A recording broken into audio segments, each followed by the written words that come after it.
The Titanic. Few events in the 20th century can conjure up the mystique, intrigue, and emotion that encompasses the memory of this once mighty ocean liner. The Titanic was not just a ship. She was a symbol, a technological masterpiece that showcased man's latest engineering marvel, whose spectacular interiors and lavish amenities played host to the world's most rich and famous. To immigrants, the Titanic represented new hope, a way to escape the social and economic hardships of their homelands and start fresh in the new world. To the world, she was invincible. Invincible until she met her destiny in the icy waters of the North Atlantic.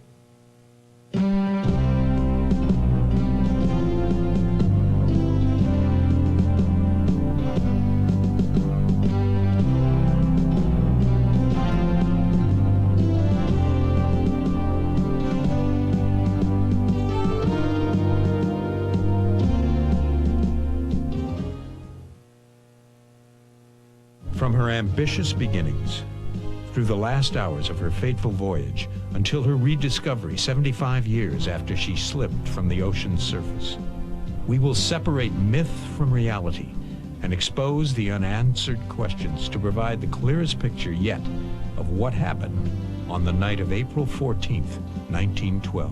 Join us as we take the 2.5-mile journey below the ocean's surface and rediscover the Titanic. In the 85 years since the Titanic's tragic demise, the world's fascination with the events surrounding her maiden voyage have never waned. What has made this tragedy so unique that it captivates generation after generation? Well, perhaps it's the period in which the Titanic first came to life. Throughout the latter half of the 19th century, the people of Europe were gradually developing a sense of security about the world in which they lived. There were no great wars to speak of, and the steady expansion of industrial progress provided an abundance of jobs for the workforce. The shipping trade and shipbuilding had been a major source of income for the residents of England and Northern Ireland. The story of the Titanic began in 1867, when 31-year-old Thomas Henry Ismay purchased the bankrupt White Star Line that was founded in 1850, and whose sailing fleet had been in the Australian trade. His dream was to enter the highly competitive North Atlantic passenger business, going head-to-head with the dominant Cunard ship lines. I think at that time, White Star and Cunard were still pretty much rivals, because before Cunard came out with the Lusitania and Mauretania, White Star had the biggest and best ships. The battle for dominance of the Atlantic passenger trade continued between the Cunard and the White Star Line. First one, then the other would gain the lead by introducing the latest technological advances. Soon luxury and size became more important than speed alone. With the growing industry of commercial travel and the increased numbers of immigrants coming to North America, financier J.P. Morgan, then a railroad magnate, had become interested in expanding his horizons and entered the transatlantic passenger trade. He began buying up shipping companies to create a consortium large enough to crush the Cunard and German lines. In 1902, White Star became the newest member of his shipping trust, the International Mercantile Marine. Although 3 of White Star's partners retired, Bruce Ismay was asked to stay on and ultimately took control of the new conglomerate. And as time went by, more and more people were immigrating. You had this huge amount of immigration, and there was a need for bigger and bigger ships. And you had, in America, I think more and more people becoming the moneyed class who could then travel, return to Europe, and would do so if they could do so comfortably. The time had come for a new Olympic class of liner to be born. On a warm summer evening in 1907, Bruce Ismay and his wife were having dinner at the home of Lord James Peary, a partner in the Harland and Wolff shipyard who built all of White Star Line's fleet. Before the evening was over, Ismay and Peary had hatched a plan for the construction of 3 world-class liners that were 50% larger than anything the world had ever known. The ships would be called the Olympic, the Titanic, and finally, the Britannic. The men moved immediately to bring their dream to reality, with Lord Peary's staff drawing up the practical designs, while Bruce Ismay secured the financial blessing of White Star's owner, J.P. Morgan. In order to accommodate the construction of the first two massive leviathans, 3 berths in Harland and Wolff shipyard had to be converted into 2. A 220-foot-high gantry was constructed over the 2 new slipways that became objects of wonder to those along the banks of the River Lagan. On December 16, 1908, more than a year after Bruce Ismay and Lord Peary launched their ambitious plan, the first keel plate was laid down for the new breed of superliner, the Olympic. 3 months later, on March 31, 1909, the Titanic's keel plate was laid, and the beginning of a legend was born.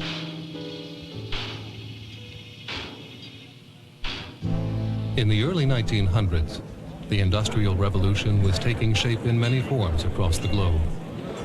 The United States was expanding at a rapid pace with money, business, and immigrants pouring in to take advantage of the great promise the New World offered.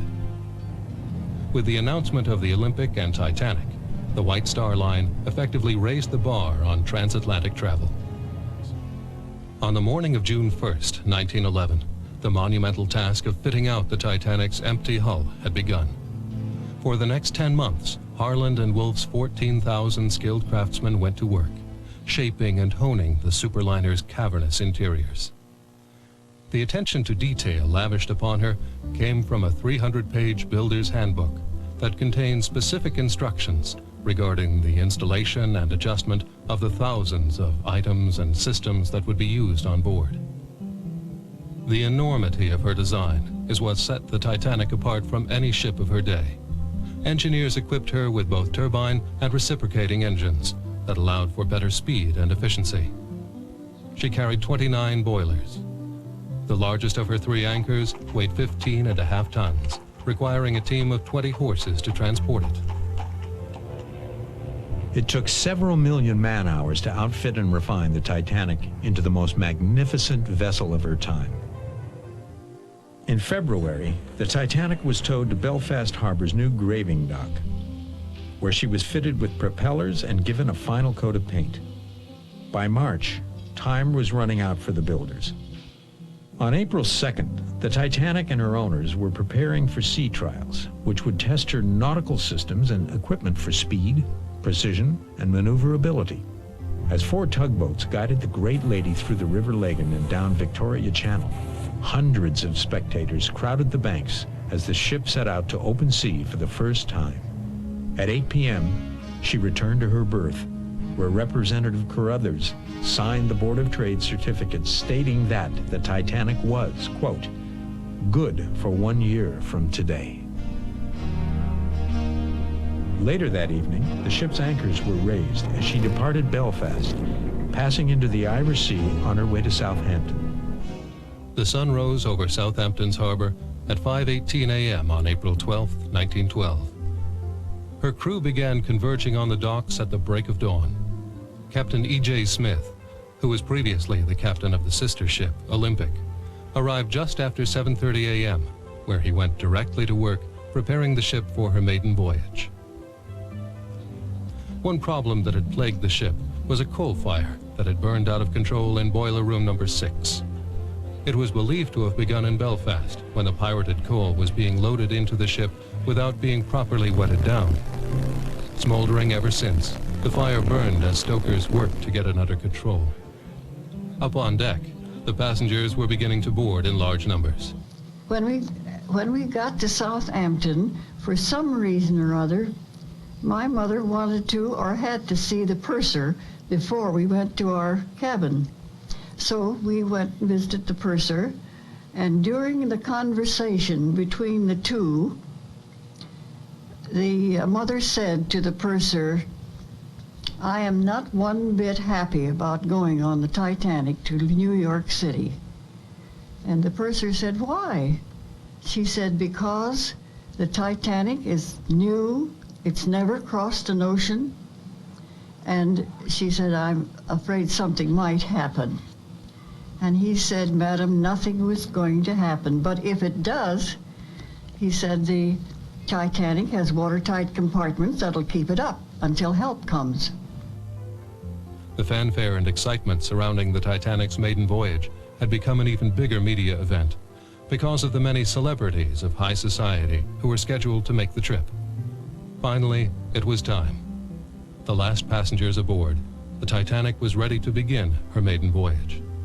On the bridge, Captain Smith welcomed Bruce Ismay, director of White Star Lines, and Thomas Andrews, the ship's designer, as he gave the order to depart. The steam whistles blew, signaling the tugs to take her out. It was the moment all had been waiting for, as the passengers on board and the crowds below erupted with joy as the great liner got underway.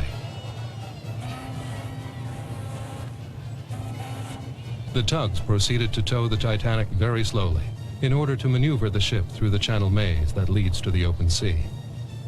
Low tide had just begun, and the ship had to be handled with extreme caution. The Titanic was again being guided through the channel to sea. As she reached the open waters, the tows let go their ropes, and the great liner began the next leg of her journey to pick up more passengers in Cherbourg, France, 77 miles away. She was a glorious sight against the purple skies of sunset as the two tenders came to greet her. Within 90 minutes, 22 passengers whose final destination was Cherbourg had disembarked and another 274 taken aboard. Among the socially prominent coming on were millionaire Benjamin Guggenheim, American illustrator Samuel Ward Stanton, Sir Cosmo and Lady Duff Gordon, a well-known fashion designer of the day, and Mrs. Margaret Brown, who after the tragedy would be remembered as the unsinkable Molly Brown. As the tenders returned home, the clanking sound of the Titanic's anchors being raised are heard from a distance. By 8:10 p.m., the great lady of the sea is heading out into the night for one more step before her fateful trip across the Atlantic. The Titanic's first night in full service passed uneventfully. By morning, the crew had assembled for emergency drills. Assistant electrician George Irvine described the events on board in a letter to his mother. Quote, "The alarm bells rang for 10 seconds. Then about 50 doors, all steel, gradually slid down into their places, so that water could not escape any one section into the next. So you see, it would be impossible for the ship to be sunk in a collision." End quote.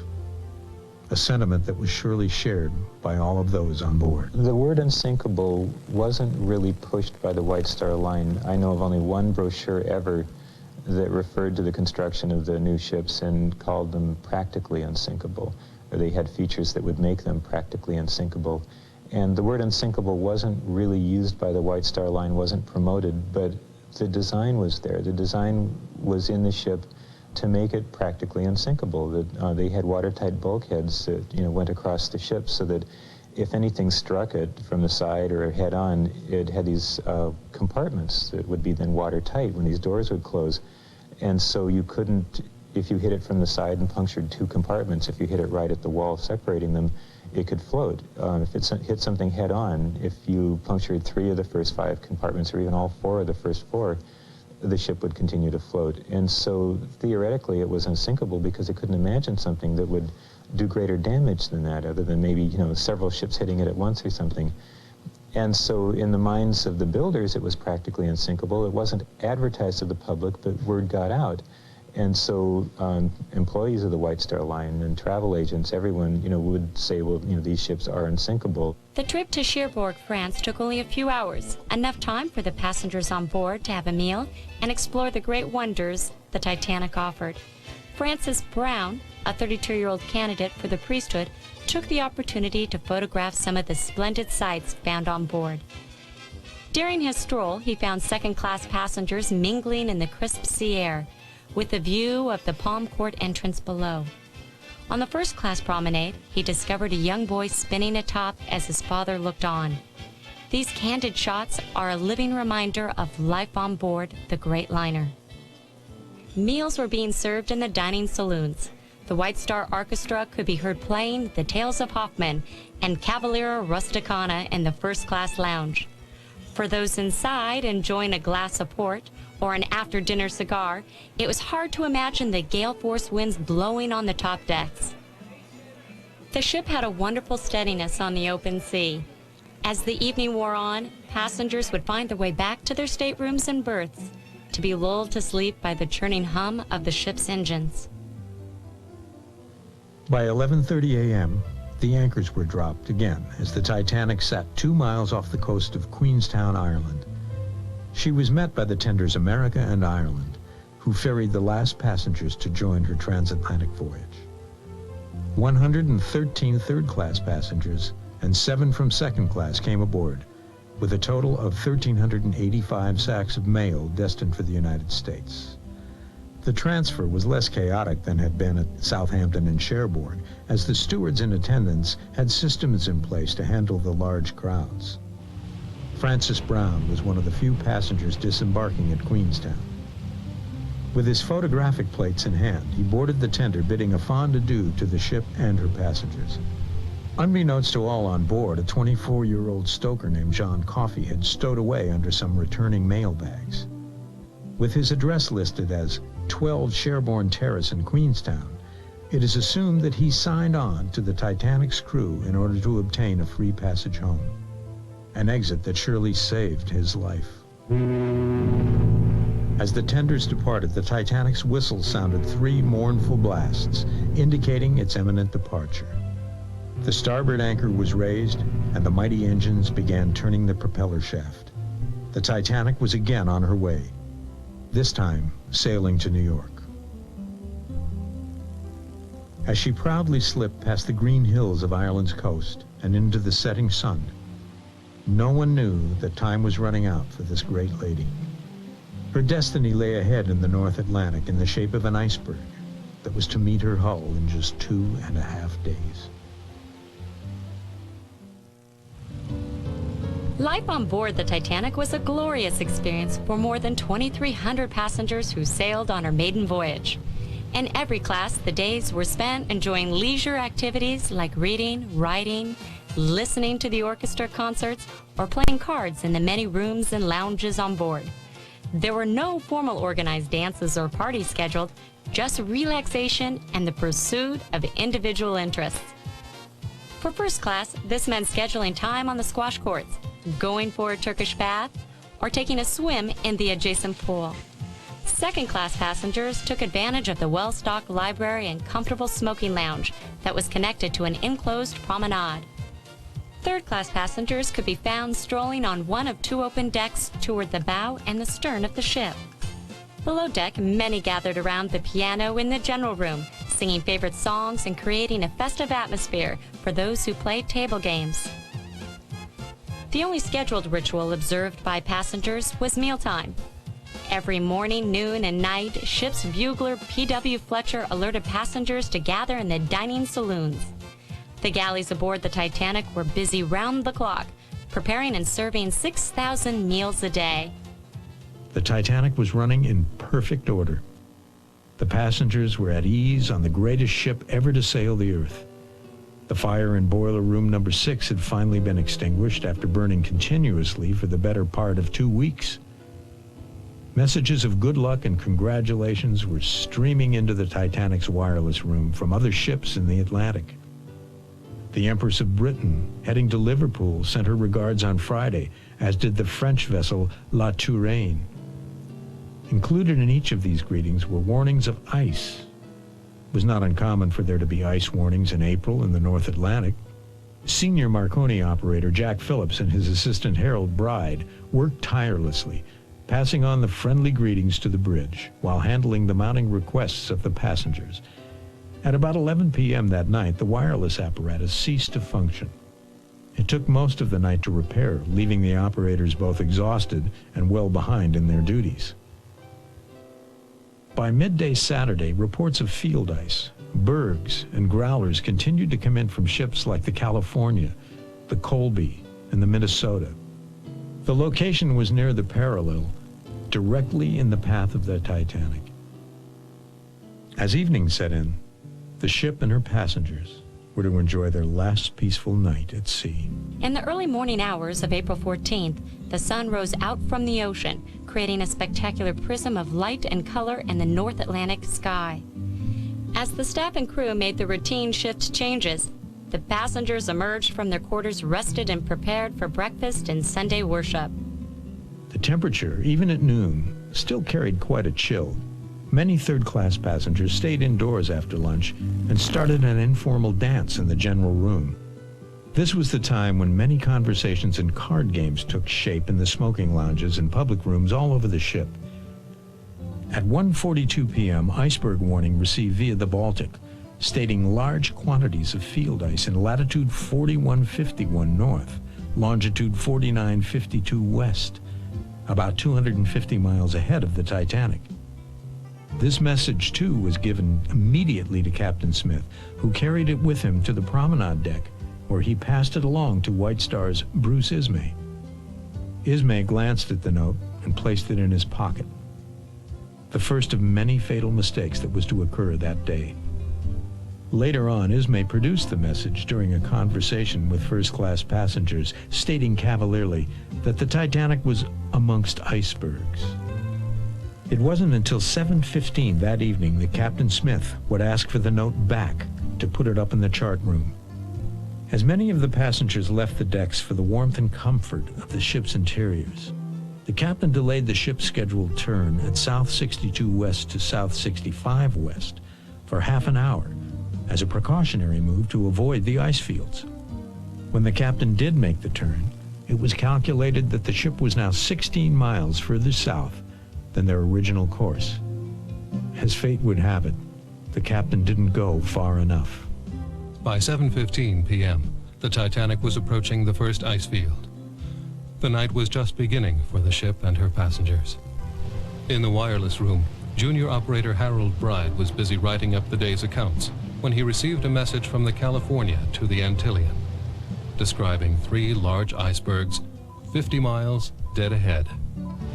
He immediately brought the message to the bridge, although later he could not remember which officer received it. Captain Smith, in the meantime, was enjoying the company of George and Eleanor Widener's dinner party in the Ritz restaurant with several of the ship's more prominent passengers. Shortly before 9 p.m., the captain excused himself and went to the bridge, where he found Second Officer Lightoller on duty. They discussed the weather conditions, in particular how the moonless sky and flat, calm waters could cause problems in identifying icebergs from a distance.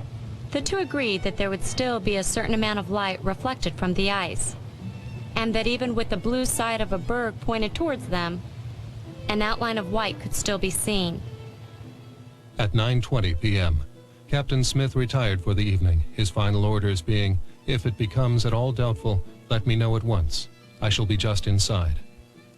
With that in mind, Lightoller sent a message to the crow's nest to keep a sharp lookout for ice, particularly small ice and growlers, until daylight. 9:40 p.m. Heavy ice pack and iceberg warning received from the Masiba. Message overlooked. The wireless operators too busy with passenger traffic. As the ship continued to cut a path through the icy waters of the North Atlantic, the crew and passengers of the Titanic had no way of knowing the fate that awaited them. Out in the distance, an iceberg lay waiting as the great lady sailed on, ready to meet her destiny. At the same time, the lookouts in the crow's nest noticed a slight haze directly in front of the Titanic. 10 minutes later, they see an iceberg dead ahead, towering 55 to 60 feet above the water. The ship is now traveling at 20 1/2 knots. The lookouts, Fleet and Lee, immediately sound the warning bell and call down to the bridge, "Iceberg right ahead!" The time between the lookout's warnings and the collision with the iceberg was less than a minute. First Officer Murdoch, the officer of the watch on the bridge, had instinctively called, "Hard a starboard!" had the engines stopped and then reversed the engines, which actually steered the ship into the iceberg. Now it was too late.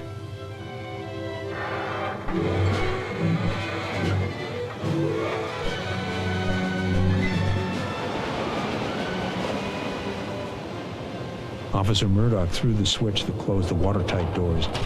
The collision had occurred at 11:40. The iceberg sent pieces of ice into the upper decks through the portholes. Henry Sleeper Harper of the American publishing family awoke and saw the iceberg quickly passing his window. Other passengers couldn't understand what was going by. In the first-class smoking room, everyone stood as the jarring motion shook the room. Some went to the promenade deck to see what had happened. All four of us were in bed asleep until near midnight, and my mother was awakened by dead silence. She realized that the boat had stopped, the engines had stopped, and so the boat had stopped, and she wondered why the boat had stopped on its way on the Atlantic Ocean on its way to New York City. So she got rather concerned, and she went out in the hall, or opened the door, and out she saw a cabin steward, and she asked him, and he said, "Oh, there's nothing much the matter. They're fixing it now, and they will have it fixed in a little bit, and you go back to bed and forget about it." Meanwhile, a worried Captain Smith, now on the bridge, sent out Officer Boxall to assess the damage. Bruce Ismay, managing director of the White Star Line, was awakened by the scraping noise. When told by Captain Smith they had struck the ice and the Titanic was seriously damaged, he was surely shaken. His unsinkable world record-setting ship and his dream had turned into a nightmare. During the first 10 minutes after the impact, the first 5 compartments began to take on water, and boiler room number 6 was flooded with 8 feet of water. The damage to the Titanic done by the iceberg was maybe a little over 200 feet long. If you were to measure it from the very tip of the bow, because we don't know how close to the very bow it ruptured, it did rupture the very forwardmost compartment, and all the way back to the point in the second boiler room aft where the firemen said there was just a short distance of damage, that water looked like it was maybe a fire hose pouring into the room. And you don't have a 300-foot gash, it's only about 200 feet. And so it wasn't really a big tearing, it wasn't a huge thing, but this gash, as we've always described it, was probably a shearing of rivets and buckling of plates and separating them, perhaps, causing them to part, so that water did pour in. I mean, people inside the ship said it was like the whole wall of the ship gave away, but they still had time to get out of the boiler room they were in, so it couldn't have been, a complete collapse of the wall, or it would have just instantly flooded. The mailroom, 24 feet above the keel, begins taking enough water to float mail bags. Following the reports to Captain Smith of water pouring into number 1, 2, and 3 holds, he sends Thomas Andrews out to do his assessment of the damage. Andrews calculates the ship can stay afloat from 1 to 1.5 hours only. This is based on the mathematical certainty that if more than 4 holds are flooded, once a compartment fills with water, the water will spill into the next compartment, and so on. The Titanic's bow begins to sink. The ship is doomed. Captain Smith orders CQD distress call for assistance sent out over the ship's wireless.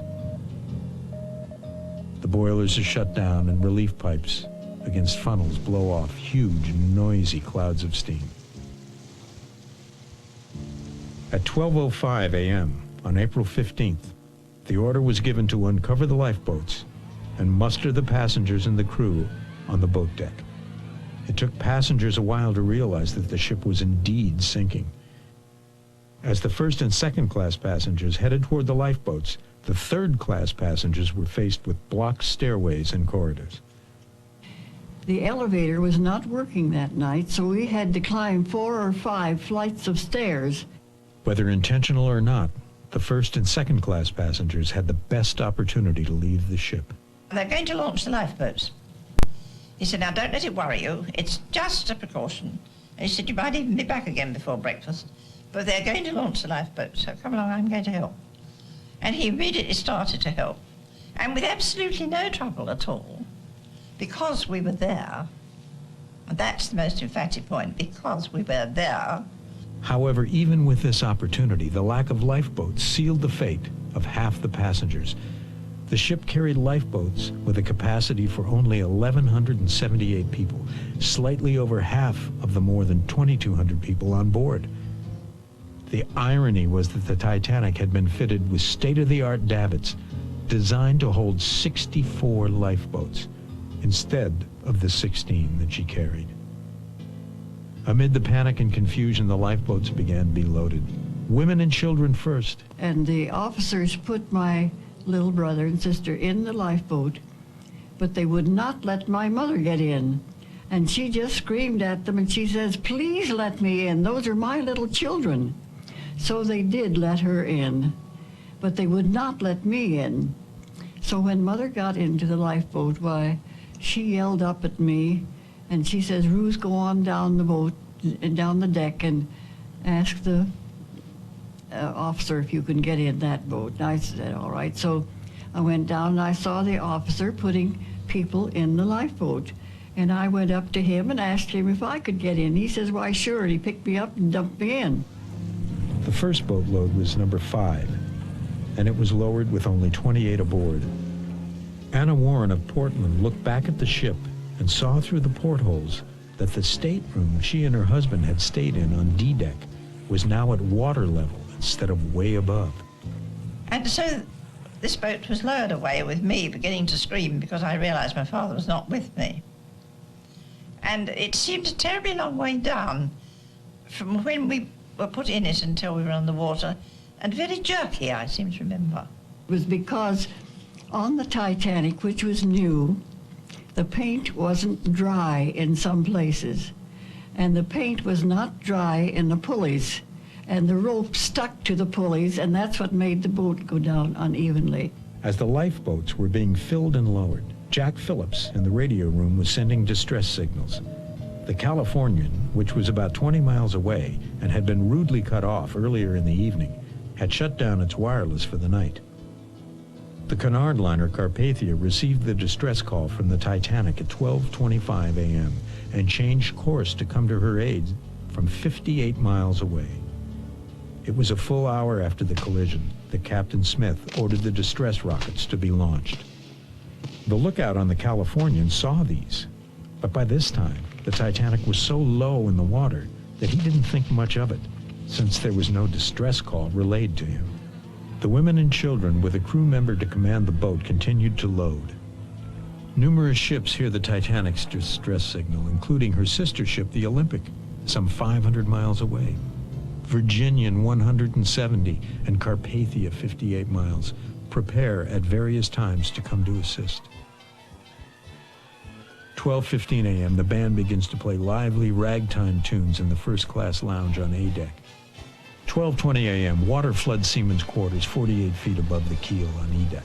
12:55 a.m., first portside boat number 6 lowered with only 28 on board, including Molly Brown. Starboard number 5 is lowered. Bruce Ismay is chastised by First Officer Lowe for interfering with his command. Only 41 aboard. Room for another 24. 1 a.m., starboard boat number 3 is lowered, with only 32 aboard, including 11 crew. 1:10 a.m., starboard number 1 is lowered, capacity 40, with only 12 aboard, including Sir Cosmo and Lady Duff Gordon, and 7 crew. Portside number 8 loaded and lowered, carrying only 39 people. It is steered in the water by the Countess of Roth. 1:15 a.m., water reaches the Titanic's name on the bow, and she now lists to the port. Tilt of the deck grows steeper. Boats now begin to be more fully loaded. 1:20 a.m., starboard number 9 leaves with some 56 people aboard. The Titanic has now developed a noticeable list to starboard. 1:25 a.m., portside boat number 12 is lowered with 40 women and children on board. 2 seamen are put in charge of the boat. Signs of panic begin to appear among some of the passengers. A portside boat, 14, is lowered with 60 people, including 5th Officer Lowe. A group of passengers appears ready to jump in the already full boat, and Lowe fires shots into the air to warn them away. The Titanic's distress calls now near desperation. We are sinking fast, and women and children in boats cannot last much longer. 1:35 a.m., portside boat 16 is lowered with over 50 people. Starboard boat number 13 leaves with 64 people, mostly second and third class women and children.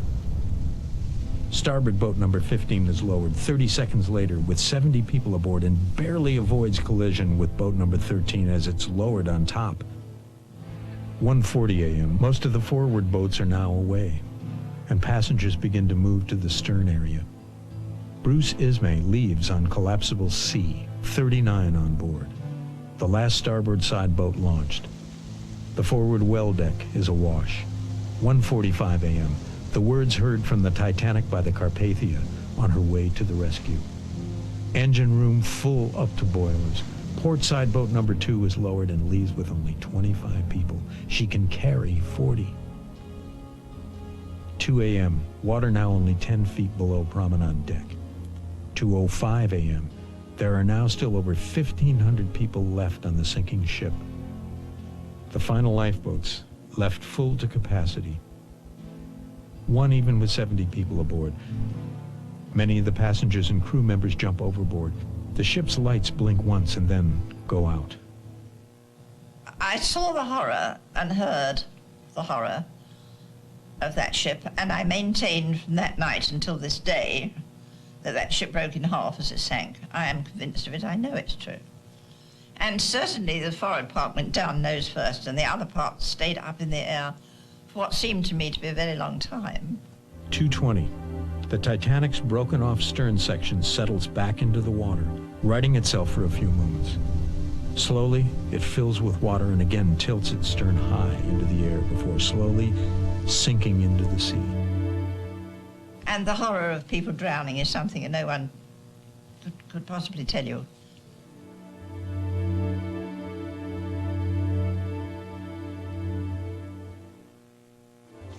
While the stern fell more or less straight down like a lead weight, possibly rotating slowly as it fell, the bow probably planed gently away at a slight downward angle while accelerating at a much faster rate toward the bottom. 3:30 a.m. The Carpathia's rocket sighted by lifeboats. Her normal speed is 14.5 knots, but she has raced to the rescue at a shuddering 17.5 knots. 4:10 a.m. First boat, number 2, is picked up by the Carpathia. Ice floats all about the disaster area amid debris from the Titanic. And then, of course, the dawn came up and we saw these icebergs all around us. And we saw what, to me, looked such a tiny little ship coming toward us, threading its way through the icebergs. 5:30 to 6:30 a.m., collapsible A survivors rescued by boat number 14 and collapsible B by boats 4 and 12. 8:30 a.m., last boat, number 12, picked up by the Carpathia. Lightoller is the last survivor to come on board. The Californian arrives at the site of the Carpathia and then streams through disaster area to undertake final checks for survivors. 8:50 a.m., the Carpathia leaves area bound for New York. She carries 705 survivors. An estimated 1,522 souls have been lost. Bruce Ismay wires White Star New York offices. Deeply regret, advise you Titanic sank this morning after collision with iceberg, resulting in serious loss of life. Full particulars later. The loss of the unsinkable Titanic was a tragedy for all involved, especially the third-class passengers who were not wealthy and were headed to the United States to begin a better life. Of those, only 69 men and 105 women were saved. 1,417 men and 119 women died. Of the second-class passengers, 104 women and 15 men were saved, while 142 men and 24 women and children were lost. The first-class figures show that 54 men and 145 women and children were saved. 119 men and 11 women and children died.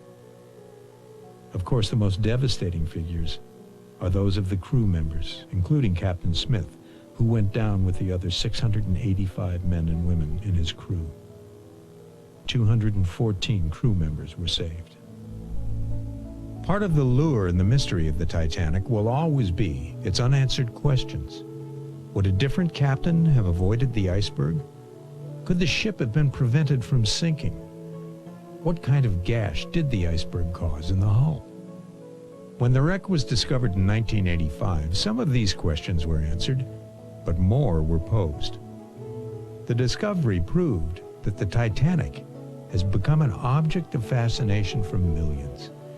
Even now in 1997, the fascination continues. Movies and a Broadway show are living reminders that the mystery is still uppermost in our minds. In 1912, the technology did not exist to find or photograph the sunken Titanic. However, by 1980, things had changed.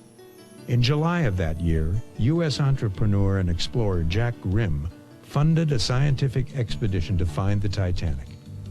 Bad weather and equipment malfunction caused the expedition to fail. Jack Grimm funded 2 more expeditions in 1981 and in 1983. They also failed in their search. Success in finding and photographing the Titanic was finally achieved in 1985, when Dr. Robert Ballard finally discovered the Titanic at a depth of 12,460 feet. This was just the beginning. On July 14, 1986, a tiny submarine holding 3 men finally came to rest on what was once the wooden deck just forward of the mast from which lookout Frederick Fleet had spotted the collision-causing iceberg in 1912. Nearly 75 years later, Martin Bowen, Ralph Hallis, and Dr. Robert Ballard were first to board the Titanic since her maiden voyage. Ballard and his team continued exploring in the Alvin with camera Jason Jr., taking video footage of the wreck. The story of what happened to the Titanic after she fell under the surface began to unfold. The Titanic's stern section sustained massive damage. It appears that the decks collapsed, one on top of the other, upon impact with the bottom, causing the hull to literally blow apart. The Ballard team photographed hundreds of objects from the ship lying near the stern, including a bronze deck bench frame and a rust-draped bathtub. They also saw a battered soup tureen, a copper saucepan, a statuette from the first-class fireplace, and a footboard from a first-class stateroom. These were just some of the thousands of objects that fell out of the ship as it sank. Contrary to many expectations, the deep ocean did not preserve the Titanic from decay. Softer materials such as cloth, paper, and most woods were eaten away by deep-sea organisms. The wood decking and furniture were nearly all gone. Only a few pairs of shoes indicated where bodies had once rested. Huge fingers of rust extended from exposed metal, almost covering the hull. Even so, the wreck remained in a remarkable state of preservation, an underwater museum. Of course, this became a problem. Although the U.S. Congress tried to prevent the Titanic from being looted, in 1987, thousands of White Star artifacts such as fine china and silverware were raised by a group of American and French investors in a submersible nautical. The U.S. Senate responded by passing a bill which forbade the sale or display for profit of any Titanic salvage in the United States. So, why did the Titanic sink? Did finding her answer this question? In one way, yes, and in others, no. All of the testimony at the inquiry in 1914 seemed to exonerate Captain Smith, who, although could have made other choices, did not do anything so wrong as to cause the tragedy. If Captain Smith was not to blame, can the builders be at fault? Well, she'd been designed with the latest safety features, the best fire detection apparatus, watertight doors, and bulkhead divisions. What the discovery in 1985 did was tell us that the ship broke in two as she was sinking, possibly because the locking of the watertight doors in only 6 sections may have caused the bow to become too heavy with water and slip quickly into the sea.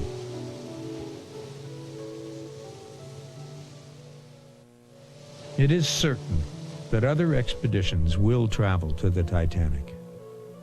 We are all fascinated by the story of the largest and most luxurious ocean liner in the world that set out on her maiden voyage with the wealthy and most socially prominent of 2 continents, hits an iceberg, and sinks in 2.5 hours as an excruciating human drama takes place.